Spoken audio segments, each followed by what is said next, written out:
Welcome to the Hopeful Hearts podcast from Twin Lakes, Colorado. Hello, Shannon. Hi, we're both here.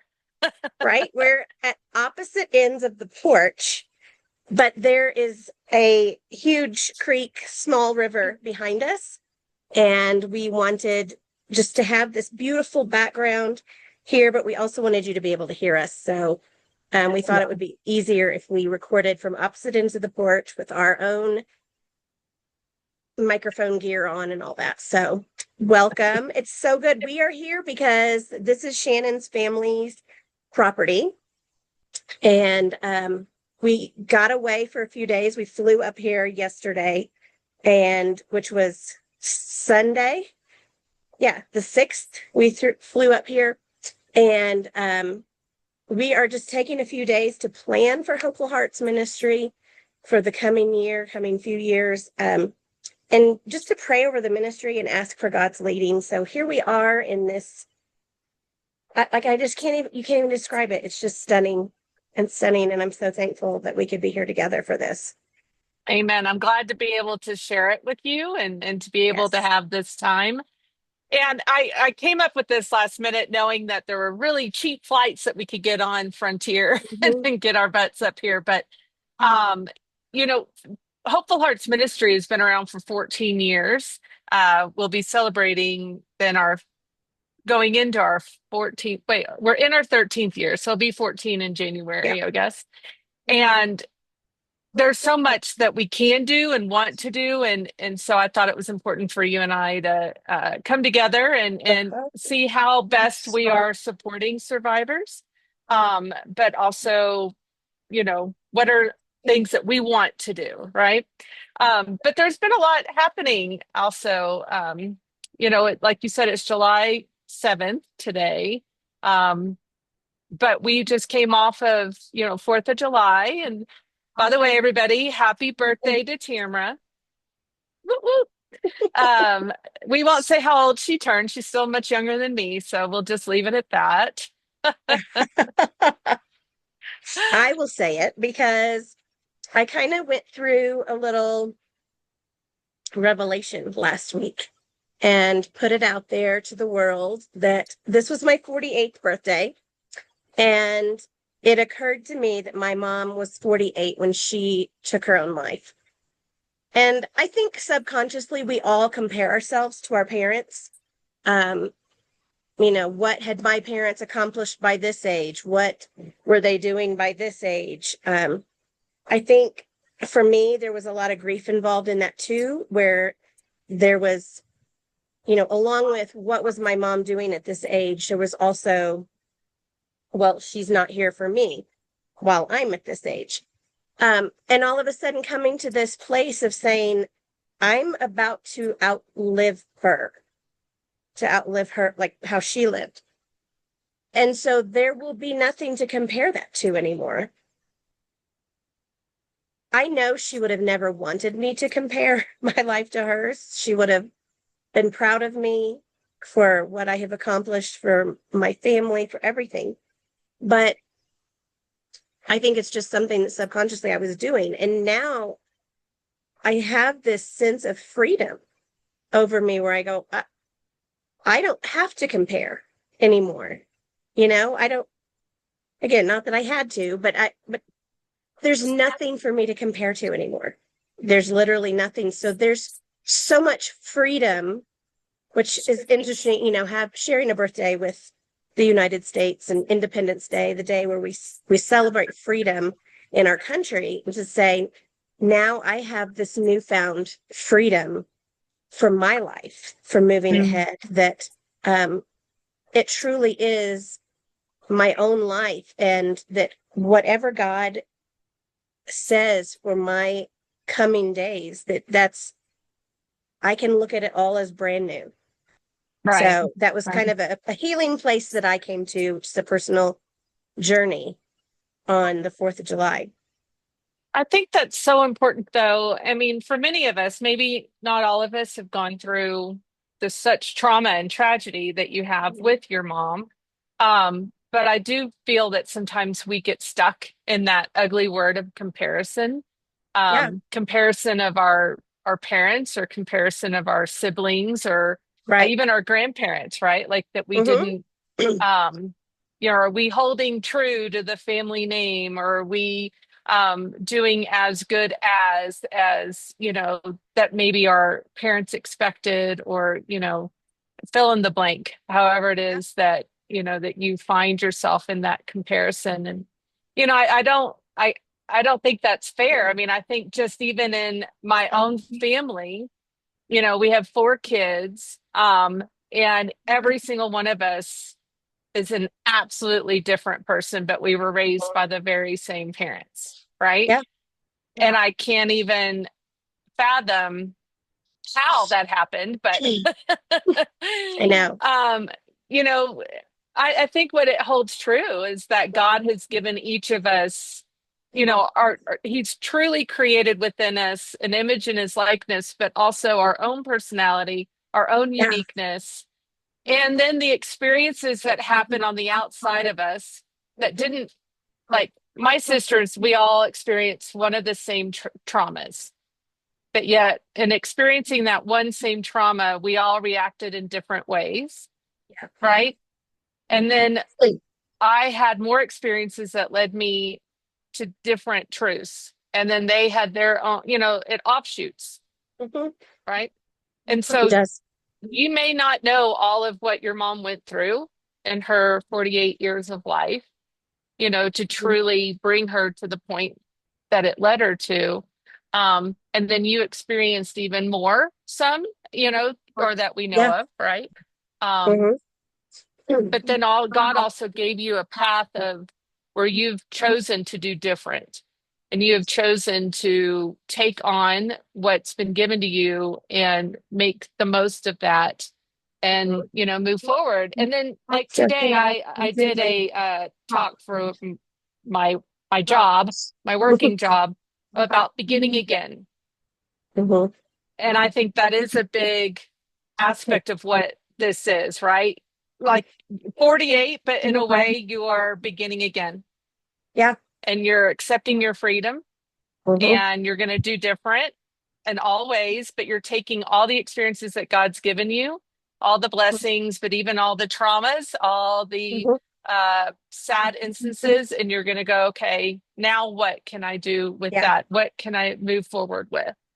Um, Yeah. sorry, I got No, on a roll. it's good. It's like you said, it's Tamara 2.0. It's, a lot of the same, but, different experiences that are going to come up. And I'm just excited about it.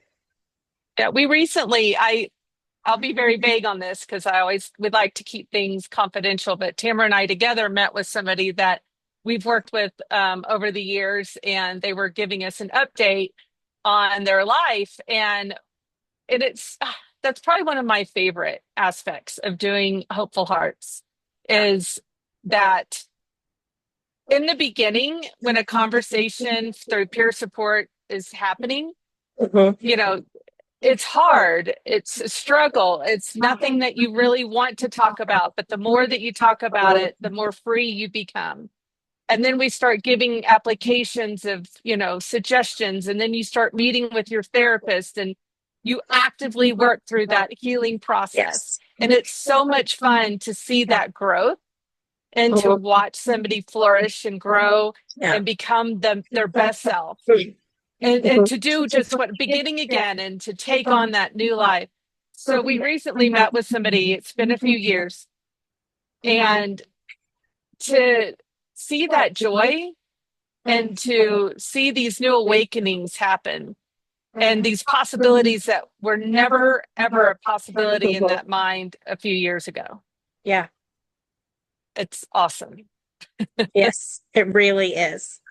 It really, really is. It's so exciting. And um, speaking of things lately that have gone on, we are from Texas. If you don't know us, if this is your first time listening, we are from the Houston area. But Hopeful Hearts Ministry exists worldwide. We can, meet with anyone virtually. Thank goodness to technology now. But in Texas, there has been a recent tragedy. I mean, it is such a tragedy in the Kerrville area, which is in the area of Texas known as the Hill Country. It's north of San Antonio. It's just a beautiful, beautiful area, but it is known as the flash flood belt of America. I mean, it is because the ground there is really hard. It's dry. It's tends to be hilly. It's not mountainous. It's not super flat, but the flash floods can happen there. And there was a flash flood this weekend that I think they said it was like 27 feet. The Guadalupe River rose in 90 minutes.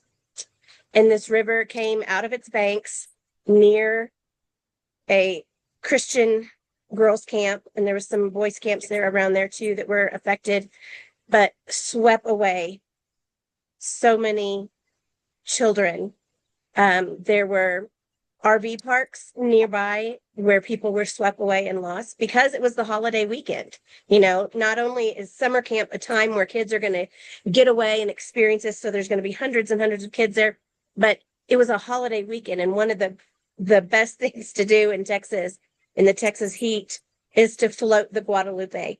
And people will get out with tubes and all, but thankfully people weren't on the river when this happened because the flash flood came in the middle of the night. It was, I think they said around 2 a.m. Like 2 a.m. Yeah. Yeah. So, but as of this morning, they were saying the death toll is around 100. And there's still so many That they're missing. searching for. Yeah, they're still searching for, and it is heartbreaking. I mean, Shannon and I got up and watched some news this morning, and we just cried. I mean, it is devastating. There are people in our local community who have lost someone who was there, either a child at camp or entire families that were there in their RVs. Yeah. Just it is. The stories that are coming through are devastating. And, obviously, like we can't get it out of our heads. And so we were like, oh, what do we talk about today? And we had all of that set, right, for new beginnings, but and overcoming. And all I kept thinking was all these there's one particular young girl, a friend of ours, that was at the Camp Mystic and had to watch her little, she's young, and had to watch young friends float away, right? So that's trauma, that's tragedy, and that will remain within her, right? Yeah. And so there's all these people, all these families going through their own trauma, their own tragedy in this moment. Mm-hmm. And how best do we respond? Yeah. How best do we respond? Right now, we certainly pray for the efforts for the search out there as they're searching really at this point for bodies that would allow for closure for people. They were saying on the news this morning, it's possible that they could find some people alive at this point, but not likely. So we pray for miracles. We pray for the efforts of the people who are out there searching. And there's so many beautiful, brave volunteers that have come from all over the state and from nearby states to help in this search. But one of the things I was thinking about, I talked about it with some other friends in a text thread over the weekend, and then Shannon and I talked about it this morning, is kind of how hate and comparison can come up in times of tragedy, where people, I think it's human nature that we want to be able to point our finger at someone or something in particular. It's like we need to have someone to blame. You hear it when someone finds out that they've got cancer, and someone will ask, like, oh, well, were you a smoker, or were you doing this, or it's like we need a reason and we need someone to blame so that we can make sense of it ourselves or try to make sense. Our brain is always trying to complete the story when we're trying to sort of ensure that it would never happen to us, you know. But there's been so much hate online, and I saw this during the California fires that were just a couple months ago, where people would say, oh, well, God's punishing Hollywood for their evil ways. And it's like, oh my, God doesn't work that way. No, I mean, no. okay, let me back up. Old Testament God punished people that way, okay? Because he did. There's Sodom and Gomorrah, where it's like, okay, we're Take getting the rid whole of all town. this. Right. But hold on, pause right Mhm. there. Sodom and Gomorrah, if he had Right. one person that believed, he would not have Right. knocked it down. Right. So Right. I will put that out there. Right. But anyway, And keep it's to going. say, Noah and the ark, that God flooded the world, um, saved Noah and his family. So people will point to those stories and say, see, God does it, but God doesn't do that. Like, he didn't do that in the New Testament. Like, after Jesus came Right. to declare victory over death and to save us from our sins, God stopped the massive Destruction. destruction. Yeah, thank you. I don't know why I couldn't pull that word out of Mhm. the air. Um, God doesn't work that way now. He doesn't go in and say, oh, there's some really bad people in Hollywood, so I'm going to burn this whole place down. He didn't look at Texas, and as people are saying online, he didn't say, oh, well, they're all Trump supporters, so I'm going to flood them. Like, what the heck? God does not, God is so much bigger than whoever the president is. He's so much bigger than whoever our governor is. Do I think there are consequences of our choices every day? Absolutely. Absolutely. Yeah. We live in this broken world, and we have free will, and we have to deal with consequences. But God didn't look down and say, too many people voted for one person, so I'm going to kill a bunch of babies. No, Mm-mm. absolutely not. And it makes me think of empathy too, because like when someone is going through something, it is never making the situation better by pointing out what they should have done better, what they could have done better, um, how you would have done circumstances, how you would have handled. That is not empathy. Empathy is coming and sitting with someone and just being a presence. Right. Empathy is saying, I love you and I hate that you're going through this right now. Mm-hmm. It's never about condemnation. It's not an I told you so. Yeah. Yeah. Yeah.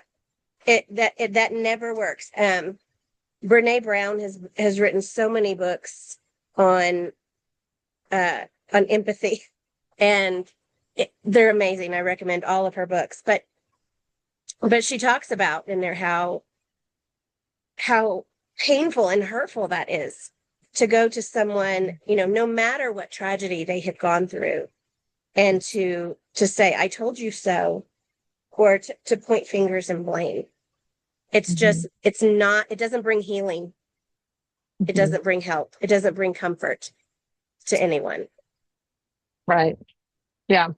It's disheartening to cry along, our community and Yeah. and to know people that are like I said, going through their own tragedy and trauma at this moment, and see flippant remarks that have nothing to like Right. it has no place in Right. this matter. And that's Right. not just for this situation, that's for anything that's No. happening, Yeah. in the world. And just like you said, even if it's just happening within your family, it's not, Mhm. or to a good friend, or whatever the case may be. I don't care how often you might have said, watch what you're doing, that might Right. happen, or, I'm Right. like, I told you so is never in the equation. Yeah. Sometimes for whatever circumstance, the decision is still made or something happens, or in this case, Hmm. a godly event in the sense of nature Right. happens. And now what's best is now we have to come together and go, okay, how do Hmm. we best help? Right. How do we pick up? How do we pray for? How do we support mentally, emotionally, financially? What do we do to Right. help people and help people move forward? I mean, it's the whole essence of Hopeful Hearts. How do we help hold your hand in the healing process so Hmm. that you can thrive and not just, survive or overcome victimhood to surviving, but not just survive, but literally thrive in this world and move forward and do something more with it, right? Yeah. Yeah. Exactly. Exactly. I don't know. So kind of moving on from that a little bit, we've watched some things lately, and we always like to wait to talk about things that we watched. Sorry, I keep wiping my nose. There's a cottonwood in All blue the here. trees. All the trees at the cottonwoods in blue, and it's just making my nose run. Um, so what have we watched lately that we were like, okay, we watched this. We can't talk about Well, it. right. Well, I'll bring it. The first one that you had me watch was Barbara Walters, and it goes along, in my opinion, with some of these things that we're I already agree. touching upon, right? I agree. And she totally could have lived out. If you've not seen the new Barbara Walters special, it's on Hulu. I do highly recommend it. She is not a victim by any means, and she's not just a survivor of circumstance. She's a thriver, and she could have totally laid down in her world of you know, being in amongst men in her industry and being treated, like a peon, or how women used to be treated. Mhm. And she kept going and she kept moving forward with what God had given her. And she believed in herself. And it's beautiful. And in many ways, she began again on some instances because she failed in some areas, and then she kept getting right back up. You just get Yeah, right back up and you that's keep right. moving forward. What was your thought? What made you want me to watch it? I'm just curious on that. Well, that all that you just said, I thought it was fascinating, and we know this, like we know in the 60s and the 70s, like times were different, especially for women in the workplace, and so it was perfectly acceptable for men to put down women, to sexualize women. Things just happened, but I loved seeing her resilience in those moments and how she kept her head tall in interviews and in situations, especially on air, with men who were condescending and, very belittling of her. And one of the guys that worked with her said that she would walk away from those interviews and her fists would be so tight, like her arms would be straight down and her fists would be so tight. And I would think, I bet her tongue and jaws were, her cheeks were sore from having to bite them so often to keep from not saying something ugly back to those people. Um, One thing though that I thought was interesting is that as she got older and she had just kicked open so many doors for so many women to come in behind her, she broke that glass ceiling that they always talk about. But then she was a little envious and hateful to some women who rose into places of success after her.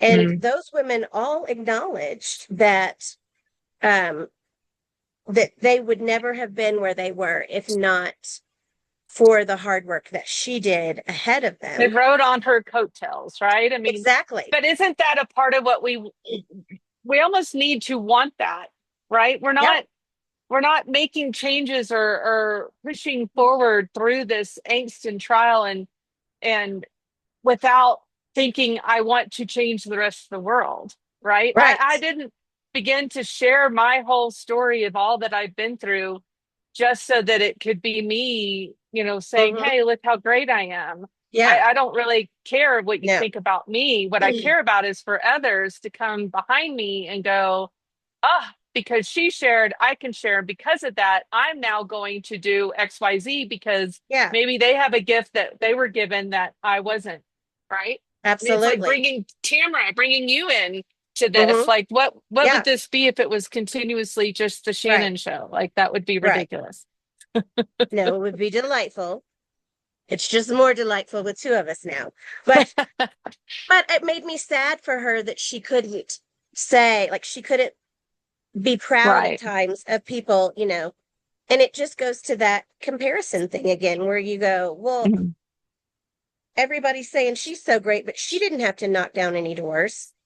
And you go, yeah, thank God she didn't, because you'd already kicked them down for her. You Mhm. did that work so that it wouldn't be so hard for them.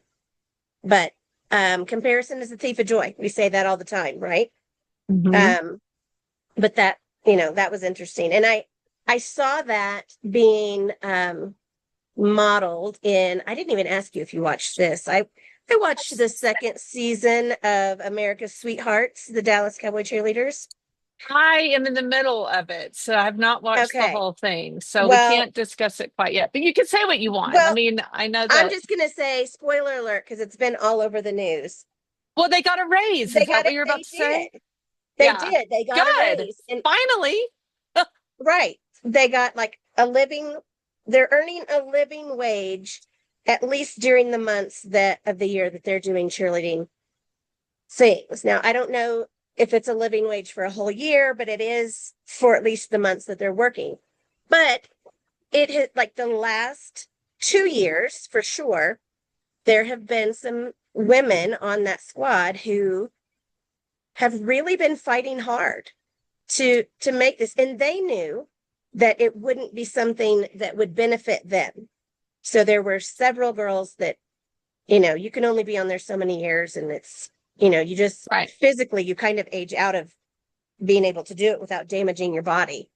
Plus, just being able to look like that. But Right. um, That's why I was giggling. Like, right. we don't always get to look like No, we're things start to 20, drop. 22, 24. Yeah. Right. Anyway. But these women were fighting that fight knowing that I'm going to retire and I'm never going to see this raise, but I want better for the girls who came behind me. And I Mhm. just, it's like, I find that so inspiring, and I think Mhm. that's what God calls all of us to do. It's like Yeah. He allows each of us to go through circumstances, so that we can learn, so that we can heal, so that we can be better, and that we can pay it forward, or we can bring people along. We can shepherd the people who are behind us and show them how amazing healing can be. Yeah. I agree. I agree. And I don't know if this is the right show, but of course this is kind of our hodgepodge show. But Yeah. I mean that now goes into two others that I had wanted to talk about. And I meant to look at some of this stuff about the whole P. Diddy results. However, but let me bring this one thing up first. I did watch some of the train wrecks this last weekend, the train Yes. wrecks on Netflix. And the On one was Netflix. the Woodstock 99. And an aspect of that was the women that were making a choice, to take off their clothes and be, lifted up and whatever.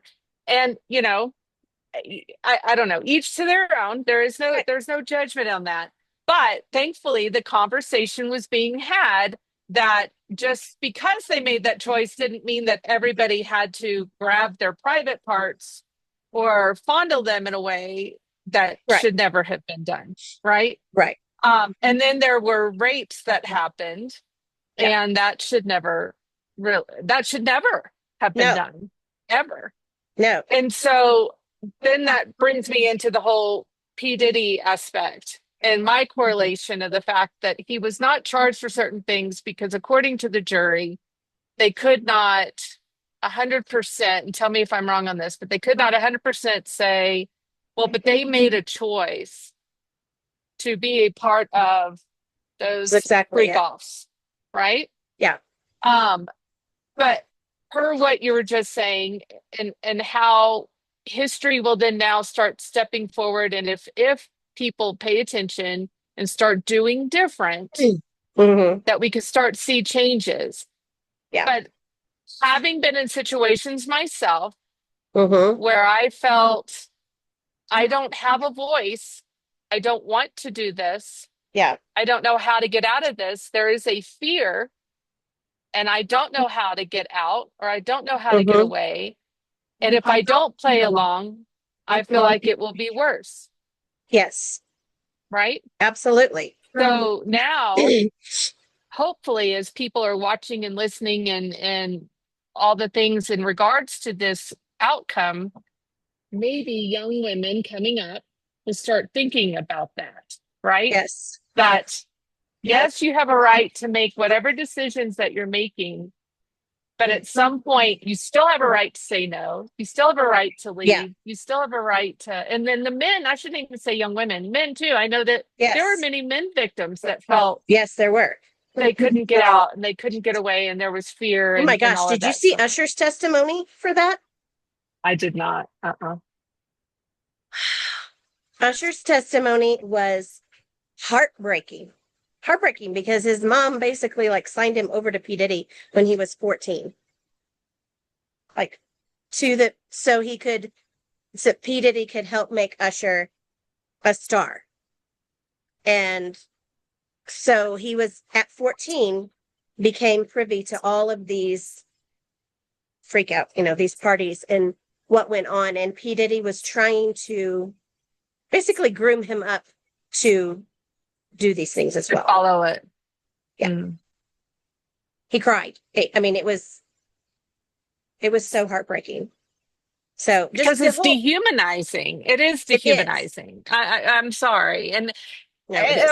And I appreciate and respect our legal system. I do. So I understand, the jury was following per the rules, Right. that were given to them. And, Yeah. I had in college, I had a rape situation that I did turn uh, the guy in, and I had others that were also victims. They were not strong enough to be in person, so they wrote their statement, and it went all the way to the grand jury. So it had enough. But the problem is I didn't have enough physical evidence. We didn't have enough physical Right. evidence, so it got no billed. But that's the thing. It's like we have to keep talking about this. We have to keep sharing and we have Absolutely. to keep encouraging people, regardless of the circumstance. If you know it was wrong, it was wrong. Let's stand up. Let's speak out. You know, we have to. We just have to have that voice. We do. We absolutely do. Um, and we have to make it normal for people to talk about so that when it happens, or even like before it happens, that other people recognize it more, like when they're at college parties or at high school parties, that kids look and they go, no, that behavior over there is not okay. And that they will protect their friends. I think about, these girls on the, like at the Woodstock 99 thing, and, they're taking their shirts off and, again, got freedom to do that. And guys can take their shirt off any day. There's a double standard there, but for your friends to be around you and go, hey, I'm worried about these men that are near you. You might want to put your shirt on. Or for a man to be around and say, no, you don't get to touch my friend like this. Or I know her boobies are all out and shiny and they're pretty, but you don't get to touch Right. it. Like, Yeah. Yeah, they're not yours to touch, they're right? I not yours to mean, touch. Unless she gives right. you permission, they're not yours to touch. Um, and just because she gives you permission to touch them doesn't mean you get to do anything else. Mhm. It's just we've got to keep talking about it. It has Yeah. to be normal for people to be able to stand up for each other and stop things before they happen. So I think it's so important. As I wipe my nose again. Sorry. Oh my goodness. No, it just I know there's more and more shows for us to watch. Oh yeah. On Prime Video, like I probably have uh show after show after show, and I'll probably end with this one, but and I think we'll continue to have these segments where we do a Mm-hmm. hodgepodge and then talk about all the Yeah. shows. But the last one, and I'm still in the midst of the second chapter of it, the second season, but it's The Vow with the Nexium. I think it's called the Nexium cult. And again, Oh, I that's haven't another watched that. one. Oh, yeah, you should. I mean, it's very long. It's very, but I love this. They're doing the best they can to show how it began, how very intelligent, talented people Yes. got overcome. They got caught into this, and then ultimately ends up with these certain women getting into an excerpt of this cult called like a sorority of it, where they were branded with the initials of the leaders, right? Yeah. And near their vagina, by the way. Ugh. And then calling him master and being willing to just, and you think if you just listen to it on that regard, you're like, well, Yeah. that's a stupid thing, and why in the world would you Right. be involved in that? But if you watch the series and watch how it all takes place, right? That's a Yeah. cult is not, it's not like somebody goes, come be a part of my cult, Right. come drink Yeah. my Oh, okay. Kool-Aid. And Let me run yeah, over. I'll bring the cooler. that that's not what happens. I mean, Mm. they they are brilliant people that probably offer some aspect of spiritual freedom, emotional freedom, like, maybe highly intelligent that can, you know, uh, I hate to admit, probably even a part of what we do at Hopeful Hearts, where we're trying to lift people up and say, you can do more, you can speak Yeah. out, you can love yourself, you Mm-hmm. can, that's kind of the Right. same message. And they give them these very specific classes and then start following Right. me. And then, but then it becomes this mental, emotional brainwashing, Yeah. and then it gets further, and it's a very good series that spells that out and shows it, but then shows how people start waking up and realizing it, and then trying to bring it down. And that's the second season, is watching that kind of fall and come to Yeah. an end. And so I'm not yet at the end. I know some aspects just because it was in the news, but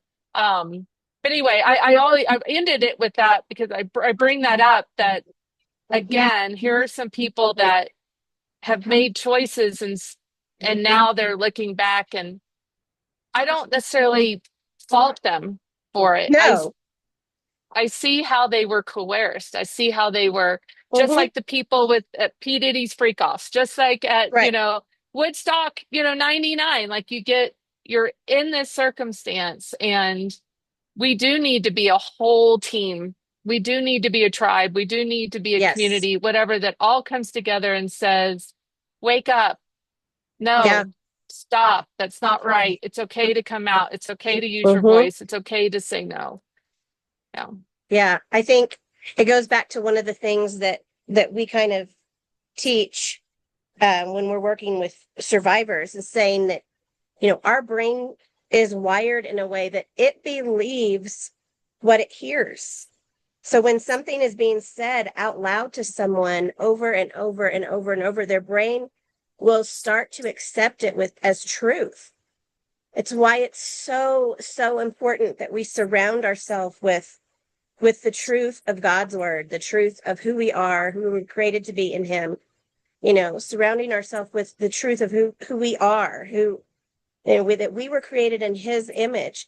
And it's so important for us to love and support on each other and be saying those truths to each other, because we all have that longing to belong somewhere. We all want to be accepted by the people around us. So if someone is, and I think some of these cults and people like P. Diddy, they do prey on the vulnerable. It's like they have a narcissist ability to be drawn to someone who has that desire. who's really, really longing for a place where they Of feel loved and acceptance. accepted. Yeah. So it's just another reason why we have to keep shouting truth from the rooftops. Amen. So if you Amen. would like to learn more about what we do at Hopeful Hearts Ministry, we would love for you to visit our website. It is www.hopefulheartsministry.org. You can find us on Facebook. You can find us on Instagram at Hopeful Hearts Ministry. On YouTube, we have lots of videos there besides just our podcast. You can listen to this podcast on Apple, on Spotify. Find us there. Listen, we hope that you would like and subscribe because we want to get our message out to the world to let people know that healing is possible, that there is joy on the other side of trauma. We want to help survivors learn to thrive, and we want to help people find their voice. So, Shannon, thank you again for bringing me up here to this beautiful mountain escape. I'm Of so course, of excited to course. be here, and I hope you're watching us on YouTube so you can see the gorgeous background. I'm sure you can hear the water rushing behind us, but thank you for listening today. We are so glad that you were here. God bless.